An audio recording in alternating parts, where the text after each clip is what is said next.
What's up, y'all? EDAC here, your local Eggman, your local Monopoly man, your local Pringle cans man, your Walmart Anthony Fantano, everything on the planet that everybody has ever called me in the comment section.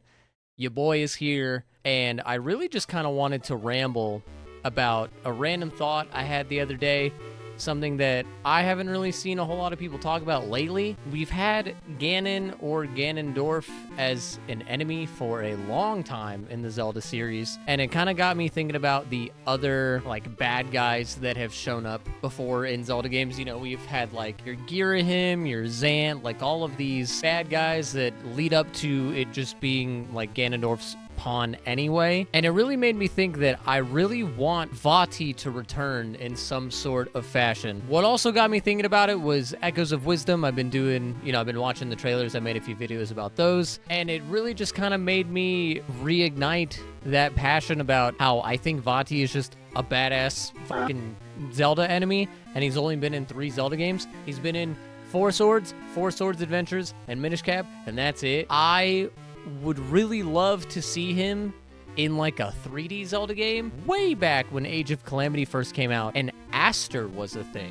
Because Aster, when you put them side by side, have very striking similarities in just their design, and it really made me continue that thought of like, okay, yeah, like I think Vaati would fit in a 3D Zelda space, and I think that would be dope. But even if we got him in a 2D Zelda space, I still think that would be awesome. It's just a big staple for Nintendo because, they are the big bad guy. Bowser is Mario's and Ganondorf is Zelda's. It makes sense. I don't know if that's due to them trying to make some sort of sense with some sort of timeline, if the whole idea is the reincarnation of, Demise's spirit, the spirit of Hylia, and the spirit of the hero are, like, forever locked into a battle for all of eternity, countless ancestors, all that jazz. I used to be a guy who was like, hell yeah, man, I want to know about the timeline. How does this connect?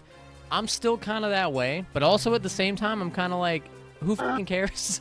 Like, I just want, like, cool games. You know what I mean? Not saying that we haven't had cool games, but I want cool games, even if it doesn't necessarily fit within the timeline. And I just think that that would be really cool if they started bringing back characters like that. Kind of had me have high hopes. We're seeing a lot of unique character designs in the Zelda space.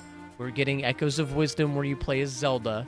So I'm getting really hopeful because they're starting to experiment, which makes me happy because that makes me think that they're a little more open to shaking up the formula a little bit, even if it wasn't directly tied to Four Swords. If you wanted to approach it from like a timeline perspective, Four Swords Adventures has both Ganon and Vaati in the same game, and you fight them together. If you're trying to spin it from a canonical standpoint, they existed within the same universe at like the same time, so I feel like they could do something there. I want one that is like not a side character that leads to be like, oh, Ganondorf is controlling them to be the big bad. More so like Zant and the Girahim style, right? They were cool characters on their own, and they had like legitimate reasons to be bad. I really liked Zant's backstory. I thought that was cool, and it made sense for him to be a bad guy. And he's like, no, it's just Ganondorf promised him power and overthrows government and shit, so, like, cool, that's fine, I guess. It's a weird feeling, right, coming onto the internet, being, like, approaching almost 30 and being like, this is what I want out of a Nintendo game. I still think it's fun to kind of, like, dream and fantasize about the possibilities of something that can happen from a franchise that you love a lot, and I see myself for decades to come to continue playing games that these franchises put out. I'm probably going to be like 40 years old by the time Kingdom Hearts 4 comes out, but it's a completely different story for another day.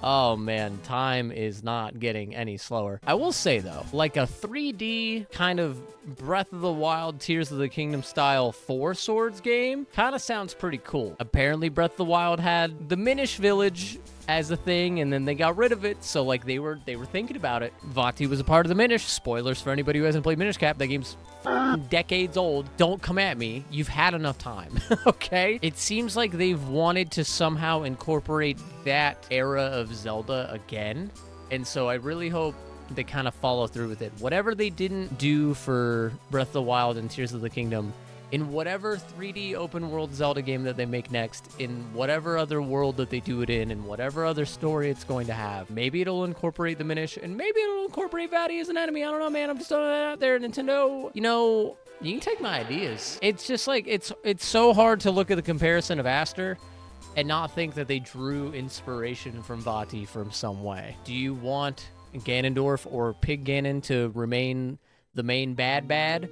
Or would you like to see more enemies thrown into the mix with a little more variety, a little bit of a different story? Because I'd be totally down for that. But that's really all I wanted to talk about today. I know it was a little bit rambly. I know it was a little bit all over the place. Normally, whenever I make these videos, I kind of just hit record and let my brain word vomit out. So if you liked it and you want to see more of it, just let me know. That's it for me, y'all. I will see you guys later. Walmart Eggman out. Peace.